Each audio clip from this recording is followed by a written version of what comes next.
장입니다. 히브리서 제4장 15절과 16절을 함께 받도록 하겠습니다. 본문이 짧기 때문에 한 목소리로 받도록 하겠습니다.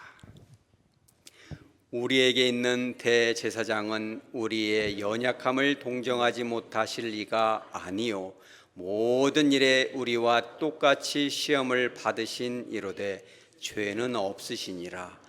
그러므로 우리는 긍휼하심을 받고 때를 따라 돕는 은혜를 얻기 위하여 은혜의 보좌 앞에 담대히 나아갈 것이니라.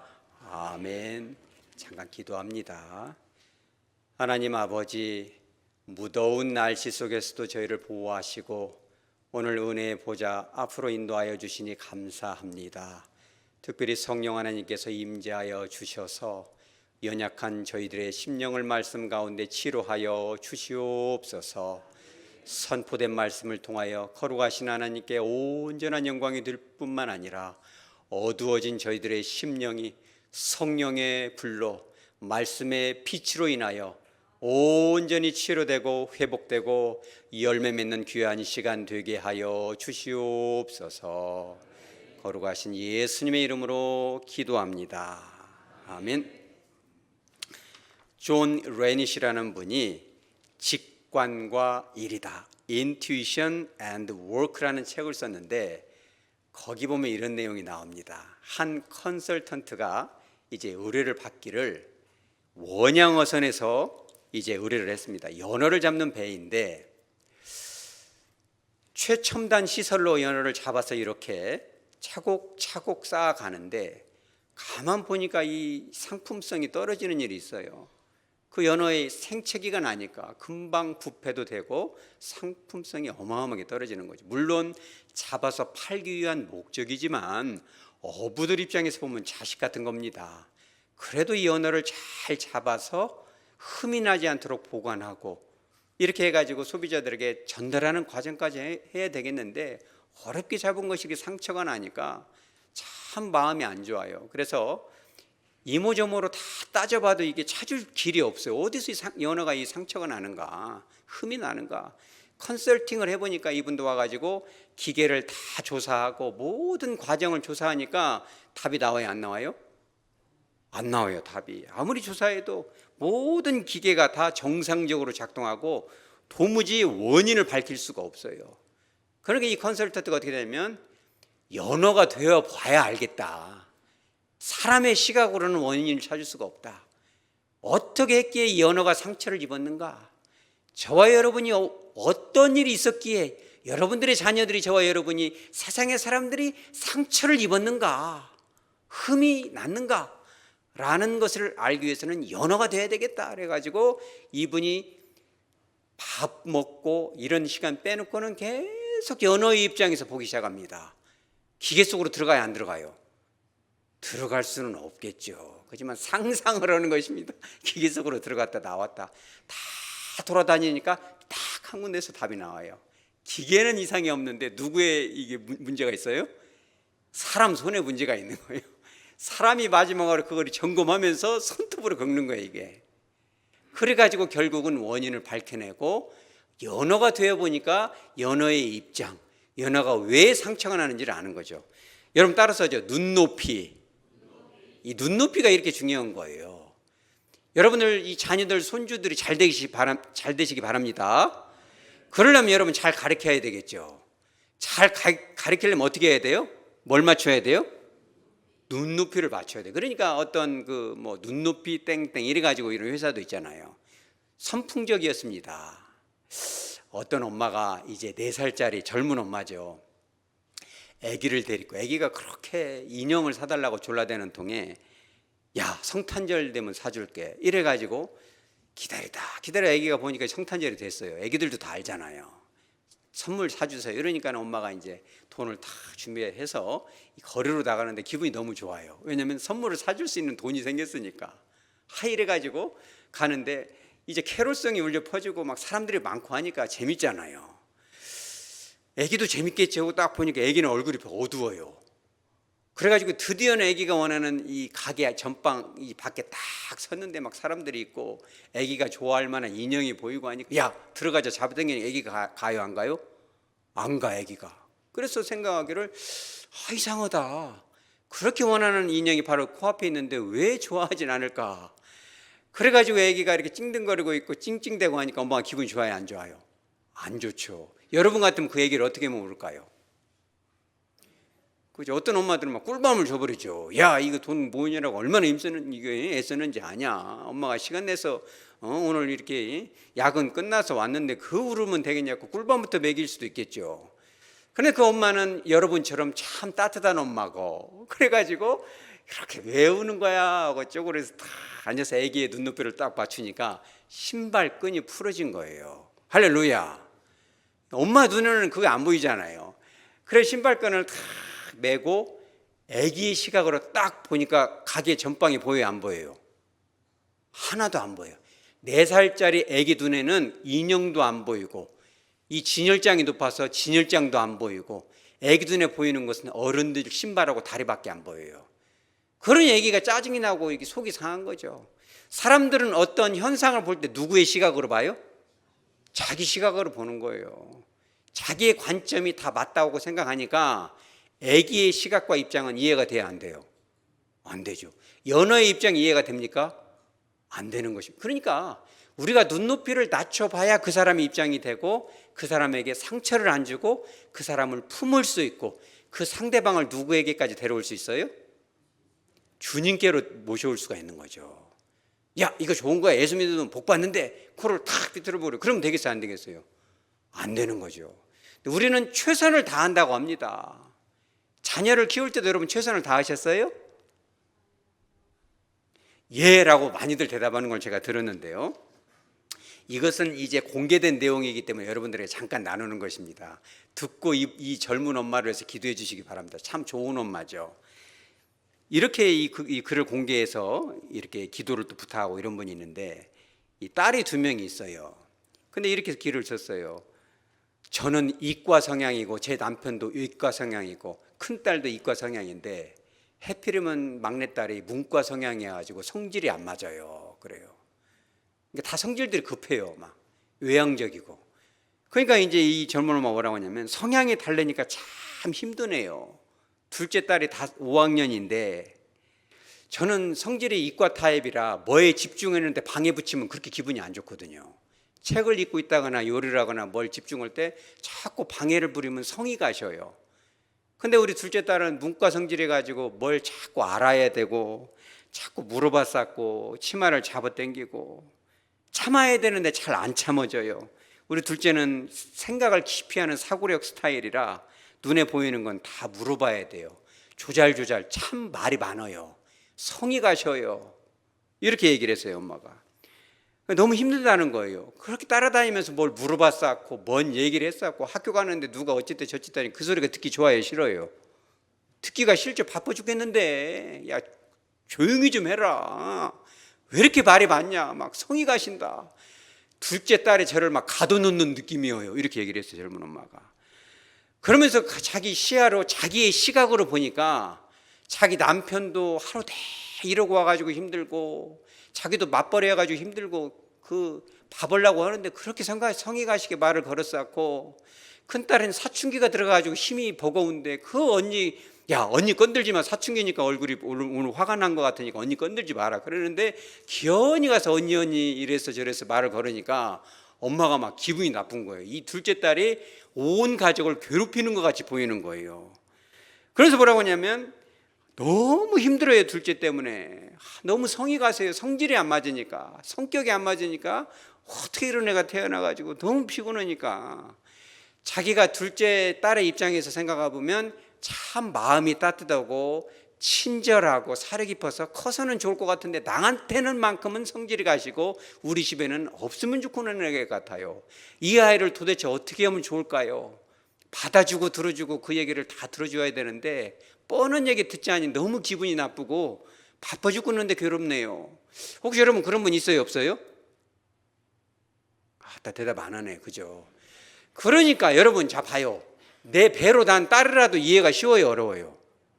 그러면서 이 엄마가 뭐라고 했냐면 아기가 미워서가 아니라 어떻게든 얘를 잘 키워봐야 되는데 참다 승질이 나니까 혼인을 내고 그러는데 우는 모습 보면 더 지어받게 돼요. 어쩌면 좋을까요? 좋은 말 있으면 좀 해주세요. 기도 좀 부탁드려요. 여러분 기도해 주시기 바랍니다. 본인도 노력을 하는데 안 된다는 거예요. 이게 우리가 다시 말하지만 연어의 입장이 돼봐야 연어 마음을 알 수 있는 거고 4살짜리 그 아이의 마음이 돼봐야 그 아이의 입장을 알 수가 있는 거고 눈높이를 맞춰보는 거죠. 여러분들 중에 혹시 여러분 스스로가 나는 참 머리가 잘 돌아가고 훌륭하고 똑똑하다 혹시 그렇게 생각되는 분 있어요? 내가 그래도 신앙생활을 상당히 좀 완벽하게 하고 있지 이런 분 있으세요? 그런 분들은 조금 주의하시기 바랍니다. 왜냐하면 인간은 거의 심리학자들이 말하기를 내가 훌륭하고 똑똑하고 공부를 잘하고 뭔가 잘하고 훌륭할수록 그런 것을 못 오는 사람들이 이해가 돼야 안 돼요. 이해가 안 돼요. 자기 자식은 자기가 가르쳐야 돼요? 안 가르쳐야 돼요? 가르치면 안 됩니다. 그걸 가르치려면 막 성의 가지고 야 이것도 이해를 못하냐 엄마가 지금 몇 번 얘기했냐. 여러분 그런 얘기 어렸을 때 들어봤어요? 안 들어봤어요? 들어봤죠. 그냥 저도 한번 들어본 적이 있는데 9단이 참 어려운데 이 8단하고 9단은 좀 8단하고 7단이 어렵잖아요. 그죠? 8, 7, 5 이런 거 어렵잖아요. 이게 답이 맞는가 모르겠어요. 하다 말았습니다. 지금도 어려워요. 이게 트라우마가 있어가지고. 그러면은 외우기 싫어서 안 외우는 건 아니에요. 솔직하니. 왜냐하면 칭찬 듣고 싶죠. 어느 자식이 맨날 혼이 나고 싶겠어. 그러면은 외우다 보면 7, 8에서 꼭 막히잖아요. 희한하게 그것이 안 외워져요. 그렇게 해도 외웠다가도 딱 일어서서 해. 그러면 또 안 돼 이게. 그럼 뭐라고 하냐면 야 너는 국민학교 2학년인데 못하냐. 옆집 누구는 1학년인도 한다. 이렇게 얘기를 꼭 친절하게 해주면 그 마음이 어때요? 상당히 기분이 안 좋죠. 지금도 구구단이 안 외워지는 거니까 그 입장이 돼보지 못하면 이해할 수가 없다는 거니까 똑똑한 부모일수록 자식을 혼을 내죠. 다 그런 건 아니지만 엄마 아빠가 명문대 나오면 자식들은 그러니까 그 자식 큰애는 또 공부를 잘하는데 둘째는 또 공부는 머리는 좋은데 공부를 안 하잖아요. 또 취미가 없으니까. 그럼 그런 애들은 훌륭하게 크기가 쉬워요, 어려워요? 굉장히 어렵죠. 왜? 엄마가 그 아이를 이해하기가 어렵다는 거예요. 야, 왜 공부같이 쉬운 것이 어딨냐? 들들 복기가 쉽죠. 그러니까 애들은 이제 그런 애들이 어디로 가요? 방으로 들어가서 컴퓨터 게임만 하는 거예요. 여러분 잘 들어야 돼요. 요즘 젊은이들이 뭐 일을 안 한대. 일자리는 많은데 이런 일도 안 하고 저런 일도 안 하고 맨날 게임만 한다. 처음부터 걔네들이 그런 건 아니에요. 그죠? 그 아이들의 입장에서 여러분 이해하시기 바랍니다. 이해가 안 되니까 이제 아멘도 적지만 우리가 눈높이를 낮춰봐야 돼요. 이게 되게 중요한 것입니다. 자, 그렇다면은 완벽할수록 못하는 사람 마음을 이해하기가 어려운데 이 세상에서 가장 완벽한 분이 한 분 계셔서 그게 누구예요? 예수님인 것입니다. 그 여러분이 예수님이라면은 그런 못하고 좀 하라면 안 하고 이런 입장이 이해가 돼야 안 돼요. 저 같으면 이해가 안 될 것 같아요. 왜 이런 걸 못하냐? 교회를 지금 네가 몇 년 다녔냐? 혼을 내주고 싶고 쥐어받고 싶고 설교 시간에 혼을 내주고 싶고 뭐 그럴 수도 있겠죠. 근데 예수님같이 완벽한 분이 볼 때는 속 터져요, 안 터져요? 속이 터질 수도 있겠지만 주님은 그런 분이 아니라는 거예요. 우리는 못 오는 사람을 야단칠 수 있지만 주님은 그런 분이 아닌 줄 믿으시기 바랍니다. 왜 그러냐면 15절에 나온 것입니다. 주님은 정말 눈높이의 황제다. 왜 그러냐면 예수님은 자 15절에 뭐라고 했어요? 우리에게 있는 대제사장은 예수님은 우리의 무엇을? 연약함을 동정하지 못하실 이가 아니다. 우리의 모든 연약함을 다 동정하시는 분이다. 그렇죠? 여러분 연약함이라는 게 도대체 무슨 뜻이에요? 연약함이라는 것은 아스테 네이 아이스라는 단어인데 듣고 잊어버리시기 바랍니다. 이게 뭐냐면 번역하면 연약함인데 이게 종교적 단어고 의학 단어이기도 해요. 신체적으로 정신적으로 영적으로 세 가지 방면에 모든 방면에 인간이 경험할 수 있는 고통과 아픔, 연약함이 이 단어 안에 다 들어가 있는 거예요.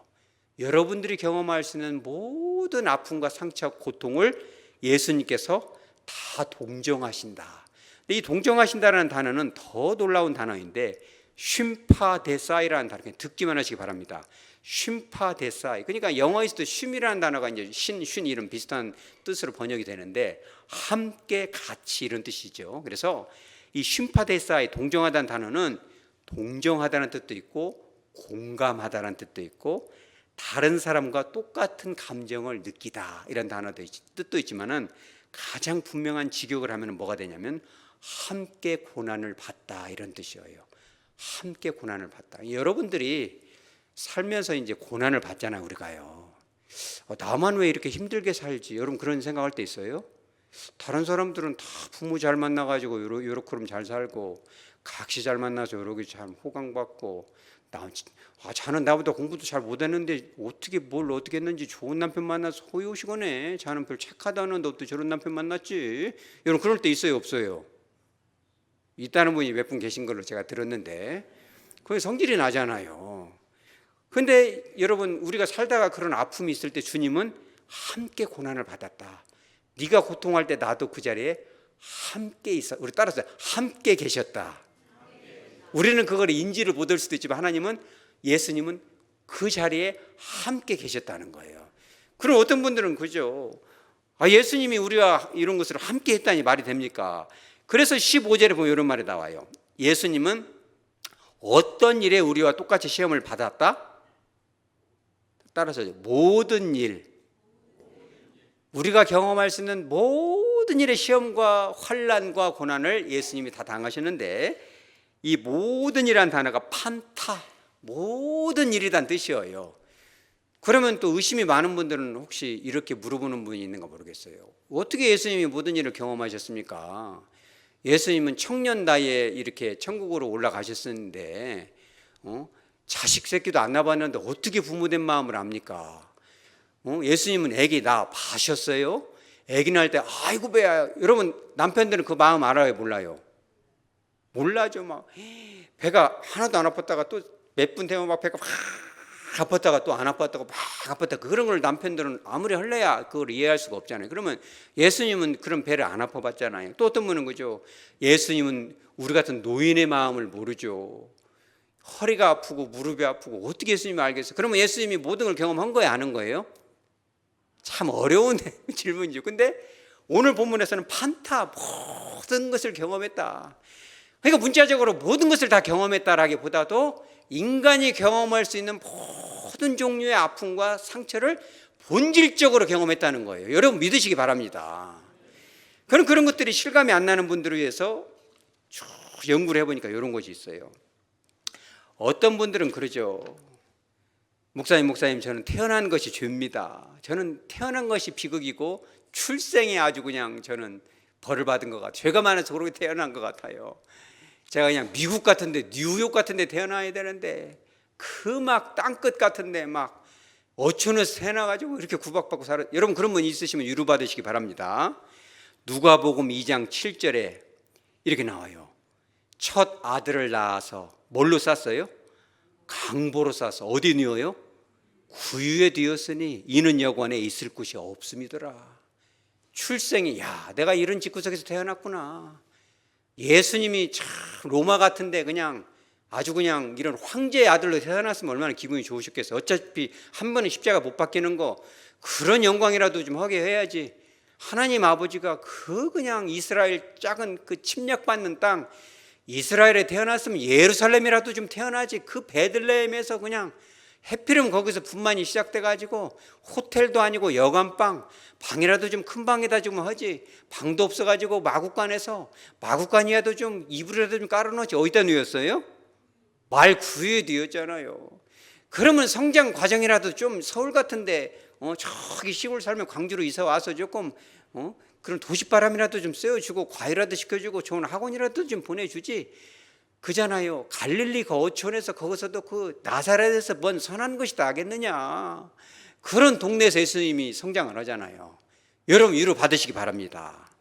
어떤 분들은 또 그래요. 아이고 목사님 진짜 식구는 많아가지고 먹여 살기가 힘듭니다. 자식들은 많아가지고 일주일 대 고생해서 집에 오면 막 집은 애들이 방 잘 쳐놔요, 안 쳐놔요?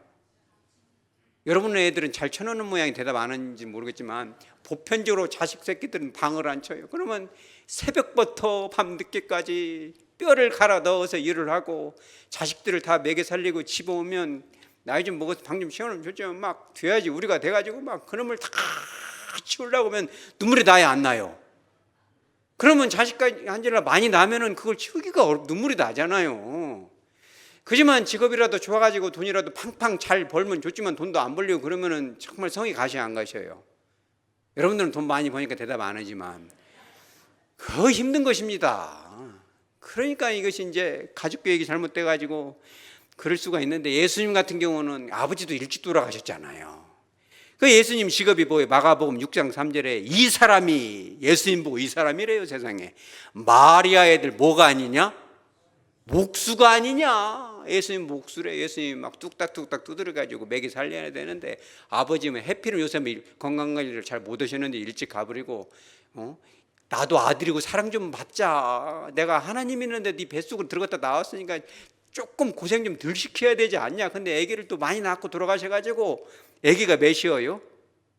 동생들이 오늘 본문에 나오잖아요. 야고보와 요셉과 유다와 아들만 넷이에요. 아들은 키우기가 더 어렵거든요. 아들 낳은 분들은 다 알지만 딸 셋 키우는 것보다 아들 하나 키우는 것이 말 안 듣는 아들 있으면 되게 성의 가신데, 아들을 넷씩 낳고 딸은 몇 명 이상 낳았어요? 최소한 둘 이상 낳고 엄마에다 자기까지 하니까 있으면 최소 몇 명을 먹여 살려요? 8명을 먹여 살려요. 성이 가셔야 안 가셔요? 그럼 동생들은 방이라도 잘 치워야 안 치워요? 방을 안 쳐. 그러니 여러분 위로를 받으시기 바랍니다. 자, 그럼 어떤 분은 그래요. 저는 시대를 잘못 태고 나서 제가 머리가 보통 비상한 게 아닌데 부모만 잘못 나서 학원만 잘 보내줬어도 내가 이렇게 이 모양이 있구나 안 되고, 그냥 좋은 대학교 나와서 내가 좋은 직업을 판인데 부모를 잘못 낳아서 내가 그냥 공부를 내가 안 해버려 이렇게 해가지고 내가 이 길로 이렇게 왔습니다. 여러분 그런 분 있으면 위로받으시기 바랍니다. 요한복음 7장 15절에 유대인들이 깜짝 놀라서 이런 말을 해요. 뭐라고 그래요? 여기서도 또 그래요. 예수님 보고 뭐라고 그래요? 이 사람이래요. 예수님을. 이 사람을 뭘 안 했다? 배우지 아니하였거늘 어떻게 그를 아느냐? 그럼 예수님을 가르쳤어요? 안 가르쳤어요? 세상에 글도 안 켜요. 하나님을 잉태했으면 뭐는 좀 가르쳐야 돼요? 글은 좀 가르쳐야지. 글도 안 가르치고 학교도 안 보내면 서당이라도 보내야지. 그러니 여러분 못 배운 거에 대해서 위로를 받으시기 바랍니다.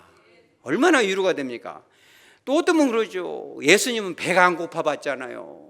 목사님 저는 어렸을 때, 지금은 뭐 음식물 쓰레기가 넘쳐나지만 옛날에는 다 그랬잖아요. 30년 전에는 다 배가 쫄쫄 굶어가지고 배가 고프고 엄마는 일 나가고 아빠도 일 나가고 아무도 없으면 집에 오면은 한창 때라 밥 2그릇 3그릇 먹어도 쇠를 생겨도 소화가 될 모양인데, 먹을 것이 없으니까 밥통 열어보면 식어진 밥도 없고 그잖아요. 그러면 또 해피리면 옆에 보면 중화요리집 있어가지고 지나올 때 막 짜장 짬뽕 냄새가 막 코를 진동하면 먹고 싶어 안 먹고 싶어요? 얼마나 뱃속에 꼬르륵꼬르륵 나고 말이요. 이거 그렇게 살아봤어요 인생? 예수님은 그런 인생 살아봤어요 안 살아봤어요? 살아봤죠. 마태복음 4장 2절에 보면 40일을 밤낮으로 금식하신 후에 줄이시니, 여러분 40일 금식 한 번씩 해보시지는 마시기 바랍니다. 제가 이렇게 설교 선포하고 또 40일 금식하다 돌아가신 분 한 분 제가 알거든요. 그러면 또 아들들 쫓아올 거 아니에요. 목사님 뭔 설교 그렇게 하고 40일 하다가 이 더위에 하다가 돌아가시면 안 되잖아요. 40일까지는 하지 말고 사흘도 하지 말고 세끼도 하지 말고 2끼만 굶어보시기 바랍니다. 그러면 주님의 마음이 이해가 돼야 안 돼요. 그러니 어렸을 때 우리가 맨날 노래처럼 내가 얼마나 어렸을 때 이렇게 고생한지 아냐. 나 때는 자식들한테 그렇게 하면 돼야 안 돼요. 그러면 엄마 때는 고생했으니까 내가 말 잘 들을게. 그러면 그렇게 해요 안 해요? 뭔 나 때는 그래요. 예수님은 40일씩이나 금식했다는데 입 좀 다무시오. 듣기 싫으니까 문 칵 닫고 들어가는 거 아니에요. 그러니까 우리가 연애의 마음을 알려면 주님의 마음을 아시기 바랍니다. 배고픈 분들은 위로를 받으시기 바랍니다. 또 어떤 분은 그러죠. 목사님 참 내 집 한번 마련하려고 하니 평생 새빵살이 하는 그런 심정을 알아요 몰라요? 예수님은 그런 마음 압니까 모릅니까? 알다마다요. 마태복음 8장 20절에 예수님께서 친히 말씀하시기를 여우도 무엇이 있다? 굴이 있고 공중에 새는 뭐가 있다? 거처가 있을 때 인자는 머리 들 곳이 없구나. 그잖아요. 낮에는 떼역 뻗쳐서 땀을 쪽쪽 흘리고. 여러분들도 우리 김재훈 장로님 통해서 우리도 언제 한번 날 잡으시기 바랍니다. 몇 년 후에 다 같이 떼역 뻗쳐서 한 30분씩 서 있기도 하고. 이스라엘 땅 정말 덥다고 합니다. 낮에 서 있으면 진짜 이거는 큰일 나죠. 밤에는 또 얼마나 추워요. 예수님은 집도 없이 밤에는 덜덜덜 떨어가면서 사회 거시고 낮에는 더위 가운데 이렇게 하잖아요. 예수님은 새빵사례보다 못하게 살아요. 여러분 위로받으시기 바랍니다. 또 어떤 분은 그런 얘기 상담하다 보면 그래요. 목사님 쉬고 싶어요. 제발 좀 쉽시다. 너무 쉬고 싶어요. 여러분 그런 분 있어요? 너무 힘이 들어. 어떤 분도 그래요. 밥 좀 먹고 합시다. 그잖아요. 이렇게 여러분들도 어느 가게에 들어갈 때 막 들어갔는데 그 사장님이 막 밥 먹고 있어요. 그럼 여러분 뭐라고 해야 돼요? 이렇게 해야 돼요? 우리는 진짜 그렇게는 살지 마십시다. 여러분 이를테면 미용실 같은 데 갔는데 머리 깎으러 다 하는 미용사 이 원장님이 막 밥을 먹고 있어요. 그러면 에헴 이러면 돼요? 안 돼요? 머리는 다음에 깎아도 되잖아요. 그 밥 좀 먹겠다는데 그걸 막 두드리 쌓고 막 잘 시간 다 됐어 이래 버리면 돼요? 안 돼요? 그러니까 우리는 참 먹고 살자는 것인데 사는 것이 힘들잖아요, 이것이. 그럼 여러분 그러겠죠. 주님은 제 마음을 알아요. 이렇게 밥 한 끈이 못 먹고 이렇게 힘들게 사는데 누가 내 마음을 알까? 주님이 알아주는 줄 믿으시기 바랍니다. 마가복음 3장 20절에 집에 들어가시니 무리가 다시 모임으로 예수님 밥 좀 먹으려는데 무리가 또 가만히 놔두더라네. 그러니까 예수님 뭐라고 했어요? 식사할 겨를도 없는지라. 예수님한테 한번 물어보고 싶어요. 예수님 밥 좀 먹고 오자 이렇게 예수님 했을 것 같아요? 안 했을 것 같아요? 그러면 예수님 죄가 있잖아요. 근데 예수님은 분명히 죄가 없다. 예수님은 꼬르륵 소리가 나지만 다 받아준 거죠. 여러분 위로를 받으시기 바랍니다. 또 어떤 분은 그러죠. 참 저는 가족을 잘못 만났어요. 우리 아버지를 잘못 만나고 그래서 그렇게 술을 평상시에는 참 좋은 분인데 술만 먹으면 와가지고 헛말 또 오고 헛말 또 오고 녹음기도 그렇게 정확한 녹음기가 없어요. 앉혀놓고 헛말 또 오고 헛말 또 오고 그렇게 술 취한 것 같아서 졸고 있으면 딱 귀신같이 알아가지고 표치를 때려. 여러분 그런 부모로부터 그런 가족을 만났다면 여러분 위로받으시기 바랍니다. 마가복음 3장 21절에 보면 예수의 친족들이 그의 가족이거든요.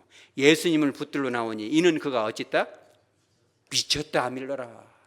저 같으면 폴짝 뛸 것 같아요. 예수님이 하나님의 아들인지 알았어요? 몰랐어요? 마리아는 알았잖아요. 최소한 천사가 와서 말을 해줬으니까. 그러면 자기 자식도 되지만 하나님이니까 잘 키웠어야죠. 예수님도 진짜 하나님, 내가 하나님 노릇하면 너희들 진짜 혼내준다. 그러지만은 그렇게 안 하고 자식의 도리를 다 하면서 겸손하게 컸는데 세상에 할 말이 없다고 진짜 자기 자식이지만 형한테, 오빠한테, 아들한테 뭐라고 했어요? 마리아가? 너 미쳤구나. 여러분 그런 말 들어봤어요? 여러분 중에 혹시 부모가 여러분을 미쳤다고 한다거나 네가 지금 제정신이냐 한다거나 여러분을 무시하고 내 마음을 누가 알까? 여러분들의 마음을 주님이 뭐라고 그래요? 내가 그 자리에 너와 함께 있었다. 함께 있었다라는 단어가 아까 쉰이라는 그 단어가 바로 그 단어. 여러분 위로를 받으시기 바랍니다. 예수님도 미쳤구나. 뿐만 아니라 여러분 어떤 분은 상담소에 들어가 보면 고향에 가기가 싫어요. 저는요 우리 고향 팻말만 봐도 그냥 돌아가 버립니다. 아예 저리 돌아가 그냥 그 트라우마 때문에. 여러분 그런 분이 있다면 위로받으시기 바랍니다. 예수님은 또 어때요? 마태복음 13장 57절에 예수를 무엇하였다? 배척한지라. 예수께서 그들에게 말씀하시되 선지자가 자기 고향과 자기 집 외에는 존경을 받지 않음이 없느니라. 예수님이 그렇게 자기 고향에 한번 가고자 가지고 나사렛에서 회당에서 그들에게 너희들에게 이 말해줬던 메시아가 바로 나다. 나를 통해서 하나님을 만나야 되는 거야. 그 말했더니 그 말에 기분이 나빠가지고 예수님을 배척을 하고 그냥 곱게 쫓을 것이 아니라 어디로 데리고 가요? 절벽으로 데리고 가서 밀어버리려고 하잖아요. 여러분 고향에 가기가 창피스럽고 트라우마가 있다면 주님의 위로, 주님이 너와 함께 있었다. 비록 그 어린 나이에 여러분은 경험하지 못했을지 몰라도 주님이 여러분과 함께 계신지 믿으시기 바랍니다. 또 어떤 분은 그러죠. 목사님이 내 마음을 알아. 주님이 내 마음을 알아.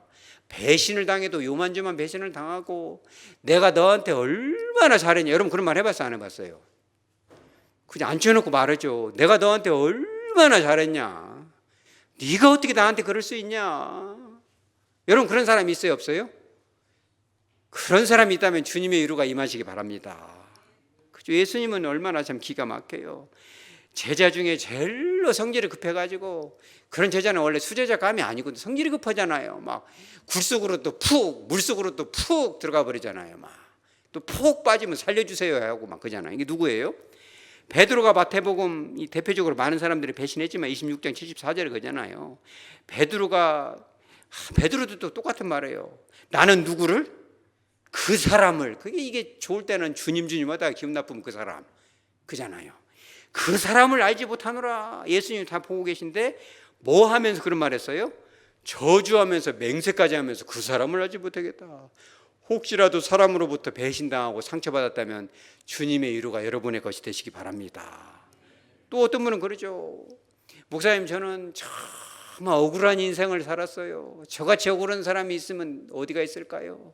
책으로 쓰면 그냥 한지를 쓰겠네요. 돈 한 푼 안 써보고 말이요. 저는 진짜 빵 한 개 안 사 먹었는데 너미 진비 그냥 보증 잘못 써가지고 그거 감내라고 청춘이 날아가 버렸습니다. 나는 정말 죄가 없는데 끌려와가지고 고문을 다 당하고 후드를 맞고 아무 죄가 없는데 잠깐 나간 것 뿐인데 나는 이런 박해를 당했네요. 여러분, 그런다면 주님의 위로가 여러분의 것이 되시기 바랍니다. 예수님이 정말 십자가에 못 박아서 죽으실 때 여러분, 예수님 죄가 있어요? 없어요. 요한복음 18장 38절에 빌라도가 직접 얘기를 했어요. 빌라도가 이르되 나는 그에게서 뭘 찾았어요? 아무 죄도 찾지 못하였노라. 여러 번 얘기해요. 빌라도가 예수에게서 아무 죄도 찾을 수가 없다. 아무 죄도 없는 분을 왜 후드를 팬대요? 왜 십자가에 못 박아 예수님을 죽였을까요? 여러분 생각해 보세요. 여러분들이 이 예수님을 모르는 분들에게 전도할 때 그렇게 얘기해야 돼요. 왜 이 거룩하신 분, 그 예수님을 십자가에 잔인하게 죽였을까요? 어떤 분은 그런 얘기도 하대요. 죄가 있어서 그러겠죠. 아버지한테 죄를 졌겠죠. 이런 분도 있어요. 교회 오래 다닌 분인데 그런 말 하대요. 여러분, 왜 죽였어요 예수님을? 우리 따라서 하죠. 나의 죄 때문에. 설교하고 있는 저의 죄, 여러분 각인들의 죄를 대신해서 예수님은 아무 죄가 없어요. 그러니 혹시 여러분들의 삶 가운데 정말 억울하게 빚을 갚아졌다거나 억울한 삶을 살은 분들은 주님을 생각하시기 바랍니다. 또 어떤 분들은 그러죠. 너무 외로워요. 인생이 외로워요. 그잖아요. 너무 큰일 앞에서 각시는 그렇게 한번 살아보려고 밤낮 이리 뛰고 저리 뛰고 맞벌이 하면서 밤늦게 돌아오면 남편은 뭐 하고 있어요? 자고 있잖아요. 당신 잠이 와? 막 탁 꼬집으면 또 잠을 자고 그래요. 그러면 외로워요? 안 외로워요? 이렇게 힘든 인생을 내가 혼자 살아야 되나? 여러분 어떻게 해야 돼 그러면요? 따라서 잘 살아보자. 잘 살아봐야죠. 쨍하고 해 뜰 날 돌아오니까 잘 사시기 바랍니다. 왜? 주님이 그 자리에 함께 계시니까. 이렇게 정말 죽을 것 같은 인생을 하루하루 치열하게 살고 있는데 남편이 잠이 와. 이게 그잖아요. 요즘은 좀 바뀐 경우도 있어요. 남편은 그렇게 살아보려고 하는데 여자는 드르릉드릉 자는 경우도 있겠죠. 요즘은 남녀 차별이 많이 없어졌기 때문에 그런지도 가끔 있다고 합니다만은. 그 예수님 그런 마음 알아볼라요? 알다마다요. 예수님도 마가복음 14장 32절에 죽음을 앞두고 겟세마네에 가서 기도하는데 예수님 그리고 제자를 데려다가 참 뭔가 좀 쓸모가 있을 것 같으니까 너희들도 이 자리에 어떻게 있으라? 함께 있으라. 좀 함께 잠깐, 다른 때는 다 제껴두고 지금 오늘 이 시간만이라도 좀 함께 있자. 그 제자들이 뭐 하고 있어요? 예수님 마음이 어때요? 여러분 그런 외로움을 여러분들이 알아요? 예수님마저도 그냥 신앙의 잠을 들어버리면 십자가를 내팽개치면 우리는 어떻게 되는 거예요? 저와 여러분은 우리는 일평생을 마치거나 우리를 갈 때는 지옥밖에 없잖아요. 아버지 참 내가 저거를 이 마음을 누가 할까요? 지구상에서 온 인류의 죄를 해결할 자는 바로 나밖에 없다는데 얼마나 외로우셨으면 그 제자들 데려다가 잠깐이라도 좀 함께 하자. 1시간만 같이 기도하자. 여러분 외로운 분들은 위로를 받으시기 바랍니다. 어떤 분은 그러죠. 저는 죽는 것이 두려워요. 죽는 것이 너무 두려워요. 죽는 거 두렵죠. 저와 여러분도 어느 순간에는 숨 떨어질 날이 오겠죠. 죽는 것은 두려운 것입니다. 죽음의 공포 앞에 누가 장사가 있을까요? 여러분 주님은 죽음의 공포를 맛보지 않았을까요? 예수님은 죽음의 공포를 맛봅니다. 어디서 그래요? 마태복음 26장 39절에 예수님이 얼굴을 땅에 대고 엎드려 기도 뭐라고 그래요? 내 아버지여 할만하시거늘 이 잔을 어떻게 하라? 지나가게 하옵소서. 이 죽음이 보통 죽음이 아닌 걸 알고 아버지 이렇게는 죽고 싶지가 않네요. 너무 죽음이 두렵습니다. 여러분 혹시 저와 여러분 우리 모두는 어느 순간에 죽음 앞에 다가가겠죠. 사망의 음침한 골짜기를 지나갈 때가 있어요. 어느 땐가는. 우리 교회에서도 장례식을 여러 번 치렀지만 그 주인공이 저와 여러분이 될 수도 있는 거예요. 수도 있는 게 아니라 반드시 정해진 날이 있어요. 주님만 아시겠죠. 바로 그 순간 우리 주님을 떠올리시기 바랍니다. 주님은 얼마나 두려우셨을까. 그죠? 얼마나 두려우면 막 이렇게 사이렌 소리까지 들려버리잖아요. 그죠? 폭염만 와도 이렇게 막 두려우니까 나가지 말라고 지금 스마트폰마다 막 소리가 나죠. 그죠? 희한하지 않아요, 여러분? 저도 깜짝이나 놀랐습니다. 얼마나 두려우면 막 스마트폰들이 다 울어버리네요. 폭염이라고. 그죠? 그러니까 여러분 주님이 그 자리에 사망의 음침한 골짜기를 다닐지라도 해를 두려워하지 마시기 바랍니다. 주님의 지팡이와 막대기가 함께 하시는 거예요. 안 믿는 사람은 막 두려움 가운데 덜덜 떨어가면서 지옥불에 떨어지겠죠. 우리는 영원한 아브라함 품에 안기는 것입니다. 승리하시기 바랍니다. 어떤 분은 또 그래요. 할머니 한 분이 와서 막 허리가 너무 아파요. 쇠를 3개를 박았고 세멘 공구리를 쳤는데 너무 아프네요. 뼈주사마저도 안 돼요. 막 이런 말도 하고, 또 어떤 분은 막 어깨가 빠질 것 같아요. 어떤 분은 막 이빨이 아파갖고 막 귀 구멍까지 머리가 뽀개질 것 같아요. 가슴이 쪼개질 것 같아요. 막 여러분 그런 분 계세요? 어깨가 아프고 허리 아프고. 안 아파본 사람들은 몰라요, 이런 마음을. 그잖아요. 어떻게 알아요, 그런 마음을. 자다가 여러분 어깨 아파서 깨본 적 있어요?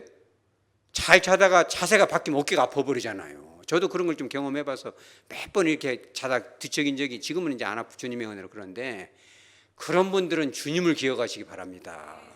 주님이 그런 고통을 요한복음 19장 1절에 빌라도가 예수를 데려다 뭘 했어요? 채찍질을 했어요. 채찍 끝에 쇠가 박혀 있고 뼈가 박혀 있는 걸 탁 때려서 어떻게 해요? 잡아 당겨요. 막 살이 도도도도독 떨어지고 한 10대쯤 맞으면 갈비뼈가 부러진다고 그래요. 여러분 그런 고통을 주님이 알아요, 몰라요? 알죠. 요한복음 19장 16절은 어떻게 나와요? 예수를 못 오도록 했다? 십자가에다 못을 박아버리잖아요. 그러니 여러분들 우리가 아프지 않고 사시기 바랍니다, 되도록. 그러나 어쩔 수 없이 어떻게 과로를 해서 어디가 아프게 되면 주님을 기억하시기 바랍니다. 마취를 할 때도 그래. 치과 같은 데 갈 때도 한번 해보면 알아요. 여러분 꼭 한번 해보시기 바랍니다. 치과 갈 때 마취하고 나면 안 아픈데 마취할 때가 아프잖아요. 바늘을 좀 작은 걸 써주면 좋은데 큰 거는 막 푹 찌르면 막 얼마나 아파요. 그때 미리미리 기도하고 예수님의 십자가 못에 박힐 때는 얼마나 아플까. 간절히 기도하고 몽은 주사를 딱 맞으면 눈에서 눈물이 나요. 왜 그래요? 아파서 눈물이 나겠어요? 야, 이거 이빨 치료 받으려고 주사만 맞아도 이렇게 아픈데 예수님은 얼마나 아프셨을까. 주님의 이루가 여러분과 함께 하시기 바랍니다. 어떤 분은 그러죠. 목사님 저는 너무 사는 게 창피스러워요. 수치스러워요. 나간 정말 살고 싶지 않아요. 그런 분도 있겠죠. 누가복음 23장 11절에 보면 헤롯이 그 군인들과 예수님 어떻게 했어요? 업신여겼대요. 여러분 살다 보면 여러분 업신여기는 경우 봤어요? 그죠? 업신여길 수가 있어요. 또 뭐까지 해서 업신여기고? 희롱을 했대요. 희롱을 했네요. 그러나 35절에 뭐라고? 백성은 서서 뭐래요? 구경을 해요. 구경. 그죠? 우리 어렸을 때 옷에다 오줌 싸면 뭐 시켜요? 머리에다 키 씌워가지고 소금 받으라고 하잖아요. 꾀를 헐딱 벗겨가지고 바지도 딱 벗겨. 여러분 그런 거 해봤어요? 안 해봤어요? 그럼 그런 걸 해야 오라요? 안 해야 오라요? 그죠? 안 해야 올지 왜 그런 걸 하냐 이 말이에요. 그러면 그냥 시골 같으면 사람들 없을 때 쑥 지나가면 좋지만 도시 같은 데서 좀 사거리 같은 데서 그런 걸 시키면은 그 애기들도 인권이라는 것이 있잖아요. 그놈을 쓰고 가면 어른들이 다 보고 이렇게 하면 얼마나 그것이 기억이 남아요, 안 남아요? 얼마나 그것이 수치스럽냐 이 말이에요. 그것이 상당한 기억이 남는 것입니다. 그러니까 그 수치와 부끄러움을 경험해보지 않은 사람은 몰라요. 버스 같은 거 탔는데 버스 쿠폰이 없는 딱 떨어져 버렸어요. 그런데 해피르면은 대부분의 이 광주광역시의 기사님들은 다 친절해가지고 친절하지만 그러지 않은 분이 있을 수가 있잖아요. 내리시오 말이에요. 막 탁 하고 막 사거리에다 받쳐놓고 막 기분 나고 날이 더우니까 또 기사님도 화도 났겠지만 그렇게 하면은 다 사람 있는데 이렇게 나를 쳐다보는 것 같고 아이 돈도 없다냐 막 이렇게 실실 웃어서 그러면 그 기억이 좋아요 안 좋아요? 얼마나 창피스러워요 그것이. 그러니까 이런 희롱을 당한 사람들 이런 트라우마가 있는 사람들은 주님의 위로를 받으시기 바랍니다. 또 이런 경우도 있죠. 버림받는 그 느낌 그죠? 살다 보면 그런 느낌이 들 수가 있잖아요. 교회에 다니고 신앙생활 하는 분들도 그럴 수가 있습니다. 하나님이 나를 혹시 버린 것이 아닐까. 아무리 기도를 해도 기도가 응답이 안 되는 것 같고 적막강산 이걸 언제까지 기도해야 되나. 내가 혹시 죄가 많아서 하나님이 내 기도를 안 들으는 거 아니야. 혹시 그런 생각이 들거든. 마태복음 27장 46절에 나와요. 제9시쯤 예수께서 어떻게 했어요? 크게 소리질러 이르시되 우리 따라서 시작 엘리 엘리 라마 사박다니 그죠? 나의 하나님이여 나의 하나님이여 어찌하여 나를 버리시나이까 그죠? 예수님도 하나님이 나를 버리셨구나 그런 느낌을 받잖아요. 우리도 인생을 살다 보면 신앙생활을 열심히 하고는 있지만 그럼에도 불구하고 때로는 그런 아픔 그죠? 혹시 하나님께 버림받는 거 아닌가 이런 외로움 가운데 버려진 느낌이 들 수 있다는 거예요. 그러나 절대 버려진 거 아닙니다. 주님을 기억하고 기다리시기 바랍니다. 만약 기다릴 수만 있다면 오늘 본문 이제 16절에 그래 나오죠. 한번 다 같이 보죠. 16절에 뭐라고 나와요? 그러므로 우리는 긍휼하심을 받고 때를 따라 돕는 은혜를 얻기 위하여 은혜의 보좌 앞에 담대히 나갈 것이다. 죄 많은 우리가 하나님 앞에 나갈 수 없죠. 못 가는 것입니다. 그러나 우리 같이 낮아지고 인간이 겪을 수 있는 모든 비참한 시험을 다 겪으신 주님이 대제사장 되셔서 손 잡고 가는 거예요. 마귀 사탄은 그러겠죠. 네가 중에 뭔 복 받으라 교회 나오냐. 너는 교회 다른 사람은 교회 나와도 너는 기도하지 마.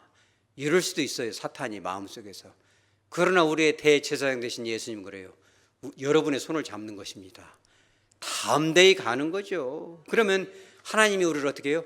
긍휼히 여기세요. 야, 너 정말 아프겠구나. 나도 십자가에 못 박혀 보니 그거 너무 아픈 건데 얼마나 허리가 아프면 정말 이렇게 이 주사를 맞았겠냐, 그죠? 때를 따라 돕는 은혜를 주시죠. 가장 필요할 때 도움이 돼야죠. 다 지나가 버리면 그 도움이 필요해요, 필요 없어요?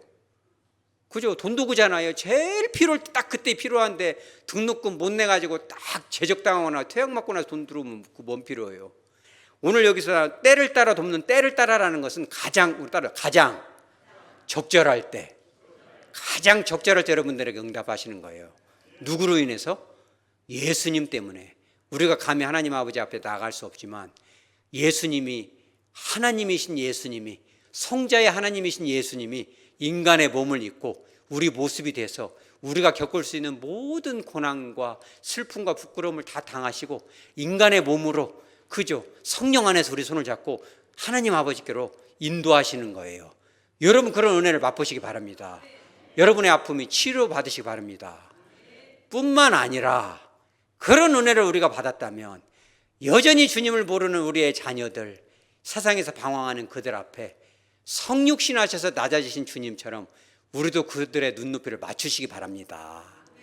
자녀들의 눈높이를 맞추시기 바랍니다. 그래서 제가 숙제를 하나 내는 것입니다. 이제 여름 휴가가 돌입했는데 여러분들의 자녀 손자들이 여러분들에게 엄마 할머니 여행을 가십시다. 제가 좋은 데를 끊어놨으니까 비행기를 끊어놨으니까 여행을 가십시다. 고려대 어느 교수님이 그런 고백을 해서 제가 나누는 것입니다. 그랬더니 그래 가자. 그래가지고 돈도 두둑하니 준비를 했는데 막내 아들이 쭈르러 가서 아빠 여행을 가려면 이것을 하셔야 됩니다. 종이를 쪽지를 딱 줘요. 제가 읽어드리도록 합니다. 그래서 그 쪽지를 딱 봤더니 뭐라고 써있냐면은 이런 말이 써있어요. 음식 맛 타박하지 말기 써있어요. 그러면서 구체적으로 써있어요. 야 집에 가서 된장국 먹는 것이 낫겠다. 하지 말라는 거예요. 여러분 그런 말 하기 쉬워요, 어려워요? 그 대답들 많이 했으니까 여러분 잘 그 숙제하세요. 거기까지 가서 애들 앞에 야 된장국 먹는 것이 낫겠다. 그럼 자식 마음이 어떻게 되겠어요? 그러면 안 되니까 제가 이제 알려드리는 거 이런 것은 좀 적어놔요. 뭐라고 하냐면 아빠는 무엇을 먹는 거가 중요하지 않아. 누구랑 먹는 것이 중요하단다. 이러면서 속으로는 소화가 안 돼. 왜? 느끼해가지고 입맛이 안 맞아.